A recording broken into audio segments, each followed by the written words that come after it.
What is going on, Colts Nation, and welcome back to another episode of Bring the Juice. Your guys, Cody and Derek, back with another one, guys. Well, guys, the Indianapolis Colts obviously dominated week one against the Miami Dolphins, and I think to a lot of people, including our surprises, they just absolutely were in control the entire game. You know, Derek, I know for me personally, I thought this was going to be a lot closer of a game, but Indianapolis, credit to them, man. They jumped out early and they did not relent the entirety of this game. And so definitely want to talk about some of the players from this game today. And, something that's interesting about it, Derek, is sometimes, we like to do the, stock up, stock down sort of thing. But in a win like this, when you do what you do on both sides of the ball. You play complementary football. I honestly think for the first time in the history of this podcast, Derek, there is not really any stock down guys. I mean, honestly, it's crazy to say about that, but that's kind of what it looks like when you do what you do against the Miami Dolphins. So we're going to just kind of alternate it this week and kind of change it up and talk about who the best players on both sides of the ball were today. But before we do that, just want to remind you guys, this episode is sponsored by FanDuel. Guys, be sure to check out everything that FanDuel has going on with the regular season now kicked off. You definitely don't want to miss it. So be sure to check it out. I'm sure by the time this comes out, there will still at least be a Monday Night Football game. So you guys definitely want to check that out for week one. And if not, look forward to week two for Thursday Night Football. So shout out again to FanDuel for that. But Derek, let's jump into, the offensive side of things. And first off, we have an honorable mention for each one of these. The first honorable mention for this Colts offense is running back Jonathan Taylor. And Derek, it wasn't the best day for Jonathan Taylor, but he still at the end of the day ran for 71 yards, about 4 yards per carry. So it was a solid but not spectacular day for Jonathan Taylor, especially because considering what we expect from Jonathan Taylor, you kind of expect him to do a little bit better in terms of yards per carry, but still not a bad thing at all.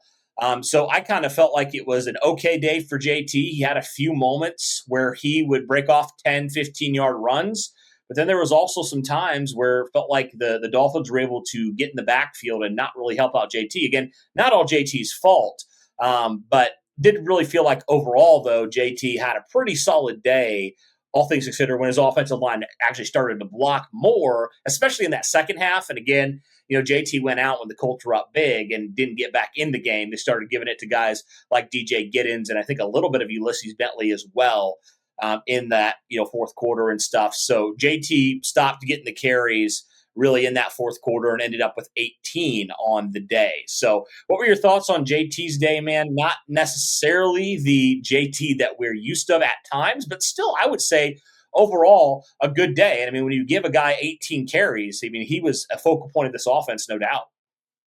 Yeah, it was a solid day. Again, this front seven for the Miami Dolphins is definitely one of the stronger front sevens in the game right now. And, it's first game. Everybody has their things going on, but Jonathan Taylor, again, to average 4 yards carry, to still be able to be a part of this offense. And another thing, too, that nobody's talking about is, Jonathan Taylor in that first half had 3 catches for 27 yards. Yes. And 2 of those catches went for first downs. So, that was something that, a lot of people were like, oh, is DJ Giddens is going to be that guy? Well, apparently not. Apparently Jonathan Taylor actually is going to be actually a bigger part of the passing offense probably in the future than a lot of people thought. Again, Cody, we've seen it before. Jonathan Taylor, if you can just get the ball to him in open space, he can make you pay. You remember that Baltimore game several years ago when we had Carson Wentz back in 2021. He had that wider or that running back screen, and then he took that thing, and it was 75 yards to the house. Yep. Jonathan Taylor can make guys miss, and his speed and his cutting ability and his strength, it's just a matchup nightmare for anyone that's trying to stop him, and especially if he only needs a few yards, he's running through you. So, it was great to see Jonathan Taylor not only, be a part of that passing offense early in the game to help get Daniel Jones comfortable, but also to actually do some really good things with it. I mean, again, it wasn't just 3 catches for 10 yards. It was 27 yards for those 3 catches, and 2 of those went for first downs. Those were huge catches and pivotal moments. So it was awesome to see Jonathan Taylor being utilized in every way today. Yep, no doubt. So I think, yeah, like you said, the passing game. So JT right near that 100-yard all-purpose mark. So, I mean, you can count that for sure. And like I said, like in that second half, I felt like the Colts were starting to find their mojo on that offensive line. Miami has one of the best, I think, rushing defensive units in the NFL. They really do. I mean, their front seven, like you said, it's really, really stout. So for JT to do what he did, even though it wasn't like a prime vintage JT day in some ways, I mean, I felt like when he had opportunities, outside of really, I think one play, I think it was like a third down where I felt like JT probably should have cut it up the field, but he elected to go outside, lost a couple of yards. I mean, I felt like he made all the right reads to the holes and stuff today. Really nothing there. So, yeah, overall good day for JT, not just in the running game, but also, like you said, in the passing game early on, and really helped your offense continue to flow. So shout out to JT on that one. But the guy that was throwing the football all day, Derek, I think he's got to be our first guy, Daniel Jones. So we got to talk about him. I'm going to be the first to say it, Derek. I was wrong on Daniel Jones from week one. He made me eat crow. Y'all in the comments definitely let us know about it, which is fine. Hold us accountable. That's totally good. But yeah, man, I'm happy. I couldn't be happier to eat crow with the performance that Daniel Jones had today. I mean, Derek, I think that's probably the best case scenario if you're a Colts fan for what you'd want to see from Daniel Jones. 22 of 29, 272 yards, a passing touchdown, and 2 rushing touchdowns in this game. Had a couple critical quarterback sneaks on some short yardage, especially the touchdown as well, that really helped you do what you did offensively and kept it going. And something we really didn't see from the Colts last year. So talk to me, man, about Daniel Jones. I really felt like he was very good today. Yeah, it's truly insane. I mean, what we witnessed today was just absolutely insane. I'm not going to jump the horse right away and be like, oh, yeah, Daniel Jones has proven it. He's got what it takes. Guys, it was one game. Like, I'm very happy that Daniel Jones did what he did. And to your credit, Cody, I get it. He definitely proved that he has what it takes to be able to do things like this. Now, can he do it on a consistent basis? That's going to be my looking at this going forward. Is this going to be a constant thing with Daniel Jones? Yeah. So again, for the game itself, though, Daniel Jones couldn't put on a better day. I mean, obviously, almost 300 yards from rushing and passing today from Daniel Jones, 3 touchdowns altogether. And the most important thing, Cody, no turnovers. Yes. That is the most important thing, and it's the most impressive stat out of all of this.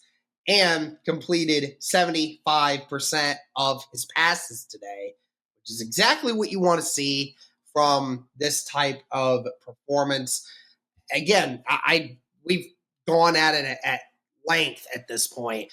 I mean, everything he did during this game was exactly what you wanted to see from him.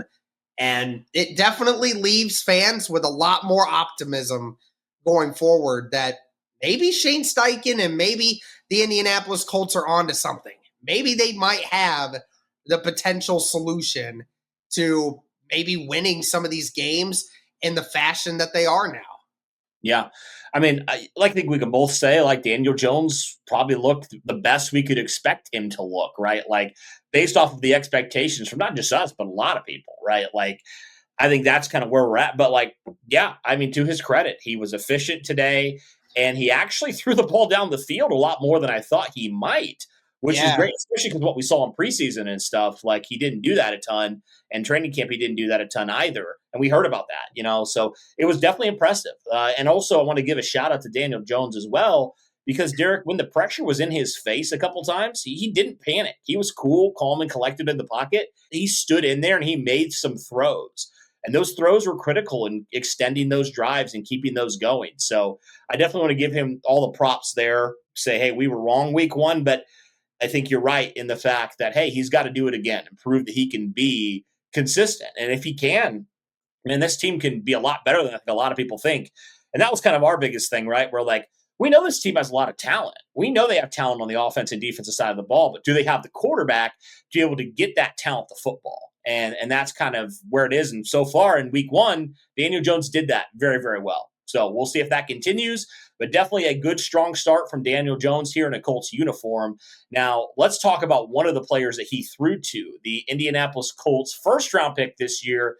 Tyler Warren had a very good game, and it really started off strong, Derek. Like right away, Tyler Warren got involved in the action for the Colts and finished this game overall with 7 catches for 76 yards, so led the Colts in receptions, just a hair short from Pittman, who we'll talk about here in a second, in terms of yardage. But Derek, he also got the ball a little bit like we saw him at Penn State, and he got a 3-yard gain for a 3rd and short. So it was cool to see the Colts utilize Tyler Warren in a couple different ways, similar to how Penn State did in the last couple of years. What were your thoughts on the rookie's debut? I mean, yeah, outside of scoring a touchdown, I mean, I don't think you really could have gotten much better of a rookie debut out of your rookie tight end. I mean, Cody, this is what we drafted this kid for. This is what we thought he could bring. And, you know, Cody, again, we were talking about it earlier today when we were doing our preview before the game. You know, we talk about these high expectations a lot of times that we put on rookies. And sometimes the expectations are just not justified. You know, for some of the positions that they play, some of the expectations we give them, it's just not right. But for Warren, he looks every bit as advertised. Like, whatever number you put on him, he realistically looks like he can get it. And that's what is amazing to me.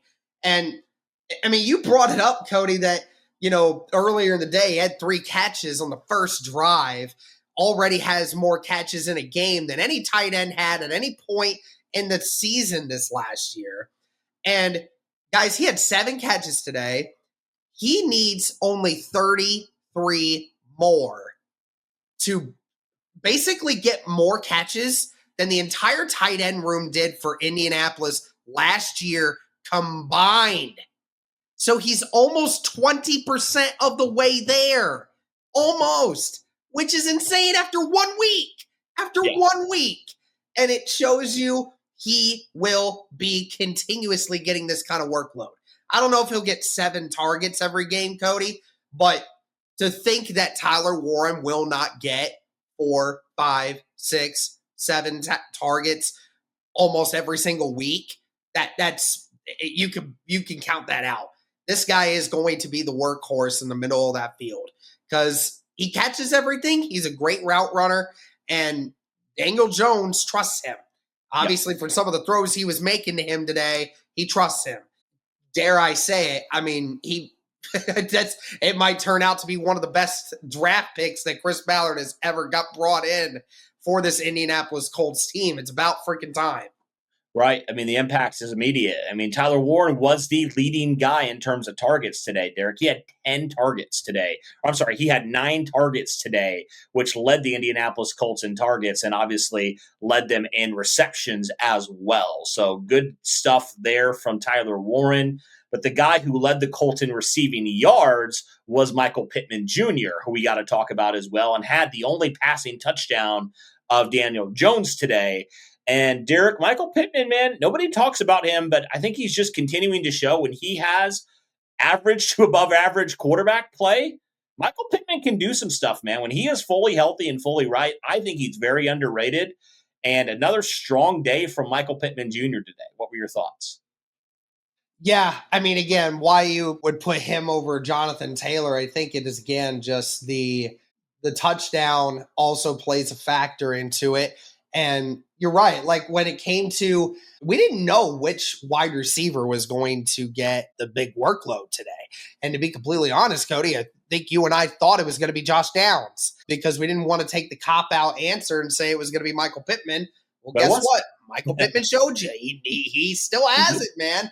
And it's not just the 5 to 10 yard stuff. again, the touchdown that he had, I mean, that was a 28-yard touchdown that was beautiful with just off the hands.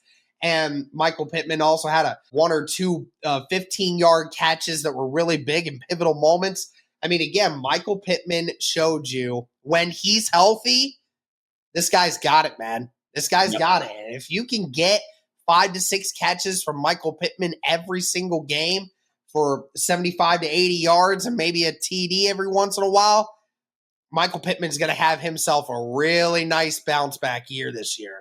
Yep, he is. He is. And obviously, like you said, the trust factor is there as well with Michael Pittman, just like it is with Tyler Warren. So good stuff there from Michael Pittman Jr. Good start for him here after obviously dealing with that back injury last year that obviously hampered him, and now he's fully healthy seemingly. So good stuff there. All right, Derek, well, let's flip it over to the defense here. Let's talk about it. One quick honorable mention just because I don't know if he's going to do it again this season, but Leatu Latu had a really awesome pick. I mean, really awesome pick there, back in coverage, which, obviously a lot of people are like, why are you putting him back in coverage? But that's why, he can make those plays. So Leatu Latu did that, and that was just really cool. One to definitely give him, just his kudos there for that interception, because that was pretty stinking awesome, man, to see him do that. So that was one thing there. And let's move on to our actual players here. And Derek, it's actually funny because all three of these players were in the secondary. And I'll explain exactly why we talk about all these players. But I think we need to start with the guy who had the forced fumble, that being Kenny Moore the second. He was fantastic today, Derek. I mean, just continuing to do what he does. And I tell you, man, it was definitely a flashback in a very good way to see Kenny Moore come off the blitz and make a play. I mean, I think, Derek, he's one of, if not the best blitzing corners, and it was just a shame that Gus Bradley never utilized him in that way. So you see how effective Kenny Moore can be on those timing blitzes off the edge. Talk to me about Kenny Moore and his performance today. Yeah, again, like you said, being able to see Kenny Moore do the things that he did in this defense today, that strip sack from Kenny Moore early in the first quarter to give Indianapolis that ball back on that second drive. I mean, just absolutely fantastic. And, we used to see that, Cody, when Kenny Moore first got here, right? When Matt Eberflus was this team's defensive coordinator, we saw Kenny Moore used to do that every once in a while. And then, the Colts defensive coordinators just kind of went away from that.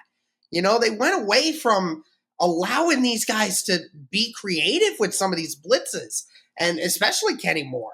And sure enough, Kenny saw it and he took advantage of it. He made it pay. He was everywhere, man. He was getting after the quarterback. He was making plays in the flats, covering guys in the end zone. I mean, he was everywhere, man. He was everywhere. So, I mean, it was fantastic once again to see Kenny Moore in a new defensive scheme, but looking as comfortable as ever. Yeah, definitely. And I just want to actually talk about the other corner that I have to shout out as well, Derek. Charvarius Ward had a really, really good day. I mean, he came as advertised as well. I mean, he was fantastic, Derek. I mean, when you look at, you could really throw in like Xavier Howard in here as well if you really wanted to. But I want to kind of look at the stats from Miami. So Tyreek Hill had 4 catches for 40 yards. Jalen Waddle had 4 for 30. And Charvarius Ward lined up against both those guys. And they just shut them down today. I mean, Miami had no answers passing the football, which that's been their bread and butter, Derek. So Colts corners had clamps today on these 2 receivers. It was really special to see. And honestly, super, super encouraging to see, especially from a guy like Xavier Howard, to do what he did against Jalen Waddle and against whoever he was lined up against. It was really, really phenomenal. But Charvarius Ward, every part of that lockdown corner that we hoped the Colts were going to get when they signed him back in March. Yeah, absolutely. And again, you're going up against wide receivers today in Jalen Waddle and Tyreek Hill and, Malik Washington, who's also not a slow player in the slightest. You're going up against these some of the fastest guys at wide receiver in the NFL. And, Charvarius Ward was oftentimes left on an island all by himself. And, I mean, Cody, the best play that the Miami Dolphins had all day was a 23-yard pass to Tyreek Hill. And I'm quite positive that's probably the only completion of over 15 yards in this entire game for the Miami Dolphins. I mean, it just goes to show you how everyone did, including Charvarius Ward. This secondary was all over it. And of course, with Charvarius Ward, you're right. You set him on an island by himself, and you just don't have to worry about it. The guy just is smart. He just knows how to play smart, effective football. And obviously, It's week one. We'll have to see how he continues to do. But, I mean, it's off to a really great start. And he's a sound as crap tackler. He is so good at tackling. Like, there was a pass early on that it was him and another player. I think it was maybe Tyreek, or it was one of the receivers, Tyreek or Jalen Waddle. And Charvarius Ward, like, he let the catch happen, but it was like a 4-yard catch, but it easily could have turned into a 10, 15-yard play if Charvarius Ward doesn't have excellent tackling for him there and finishes that. So, I mean, not only is he locked down, but he actually is a willing and able tackler. So all that stuff I think was fantastic. So shout out to Charvarius Ward on really locking down one side of the field pretty much all day long and really not giving Miami and Tua Tagovailoa any opportunity, Derek. And I think that's why also the Colts got as much sacks as they did, is because there's a lot of lockdown coverage from Charvarius Ward. So that's definitely great stuff. And then, Derek, the other new addition in that secondary, let's talk about Cameron Bynum, man, and that interception early on in that game. It just set the tone for the rest of this game. And you've got to obviously love the celly that he had there. That was fantastic stuff, man. One of hopefully many this year. I just love the energy he brings, man. I feel like it's been so long on the defensive side of the ball. Like, you haven't had a player that brings that type of energy, honestly, since prime Darius Leonard. So it's good to have those celebrations and have a little bit of fun, man, with it. So I feel like that's kind of a swagger this defense has lost the last couple of years. So it's great to see from that standpoint that Cameron Bynum is bringing that energy and also making plays as well there at free safety. So what were your thoughts on Cameron Bynum's debut as an Indianapolis Colt? Yeah, I mean, how great is it that your first defensive drive for your new team, and you end up getting an interception, and then we get to see that amazing celebration at the end there. Again, that's what you want. Cameron Bynum, he brings that energy, man. He brings that for you. And then, sure enough, Cody, I mean, 2 drives later, Bynum almost intercepted another one. I mean, Tua got lucky that Bynum jumped that pass and just missed it with his hands. He's very lucky because Bynum timed that perfectly. So, I mean, Bynum today, just a phenomenal day. Was all around the secondary. Had a couple of tackles in the box today. So again, your secondary guys, man, they were as good as advertised today. They were. And his running mate, Nick Cross, I thought had a really good day too. Like, it's so hard to pick a couple because there's like so many good things that happened in that secondary today. But yeah, I think we got to go with Cam Bynum because that you really set that tone, Derek. And that really, I think, started changing and swinging the game in your favor because right after that, you had that touchdown pass to Michael Pittman and you go up 10-0. And that's huge. That's a huge way to take the wind out of Miami's sails immediately. So Cameron Bynum, great pick there and just a playmaker all around. I'm excited to see him in this defense this year continuing to be around the football and making plays. So that's definitely awesome stuff. So shout out to both sides of the ball, man. Again, I said this in the recap, but honestly, this is probably the most complimentary football I have seen the Colts play in quite some time, if honestly ever. Like, it was really that good, like, for both sides of the football. So that was great. And Derek, one thing I didn't even mention about the offense, you probably saw that stat about the Colts. They scored on every single offensive possession, which is incredible.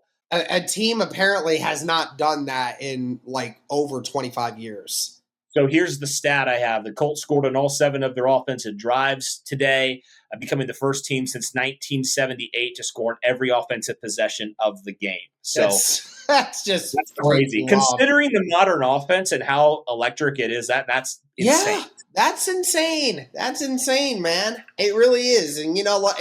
And people try to discredit it and be like, "Oh, there's 4 field goals." Like, so what? Field goals are points. Points are points. You get points every single drive. Sure, field goals aren't quite as demoralizing as touchdowns are, but even so, if you get a field goal here and then you get a touchdown, you get 2 field goals, then you get a touchdown, then you get another field goal. It's like at some point, the point how you get the points doesn't matter. It's still infuriating to the opponent that they still can't stop you from scoring and responding in any way possible, especially Right. when the other team isn't scoring at all, right? So Sure, absolutely. Well, speaking of kicking, let's give a shout out to our last honorable mention, that being kicker Spencer Schrader. I mean, heck, Derek, we could just throw him on the actual list because why not? Special team stud Spencer Schrader today, 4 of 4 on his field goals, 3 of 3 on his extra points. He made a 48-yarder, which is impressive in itself. I mean, we know, Derek, last year, in the last couple of years, how much the Colts struggled from around that range. So great to see Spencer Schrader all around. He was perfect today. It was right in the middle, every single kick. So I was impressed a lot by Spencer Schrader in his game today. yeah, I mean, why wouldn't you be, right? I mean, obviously is not 5 for 5 with a game winner like what we saw with Matt Gay back in 2023, obviously. But, you know, again, in a circumstance where your number was called in a lot of different ways, and Schrader just gave the Colts one less thing to have to worry about, Cody. And you know, when your special teams, at least when your kicking perspective is on point and you don't have to worry about that, that's such a relief for a offensive coach that when you're in certain circumstances, you know you don't have to put your team in too much danger for, you know, the team to be able to succeed. And I mean, in all honesty, Cody, Schrader could have had 6 field goals today. But, you know, Shane Steichen multiple times in this game decided to go for it on 4th and 1 and left a couple opportunities off the board for Schrader to get more points. So, and I mean, that's just the kind of coaching that you're having. But that just shows you how many times the Colts were in Miami territory that he had 4 field goals, and on top of that, had 2 more opportunities where he could have clearly went and had a field goal. Might have been longer field goals, but would have had a chance at it if Shane Steichen hadn't gone for it on 4th and 1. So, I mean, it truly was a great day for Schrader and obviously for the Colts offense in general. Absolutely. Well, guys, that'll do it for this one. Colts win in dominated fashion. They win in pretty much every aspect of the game. So let us know your thoughts in the comments down below about some of these players that really stood out today amongst the others. Again, it's hard to pick just a couple in a victory as dominated as this, but just let us know your thoughts in the comments down below. That'll do it for this one, guys. Thank you so much for tuning in. We greatly appreciate it. And as always, go Colts.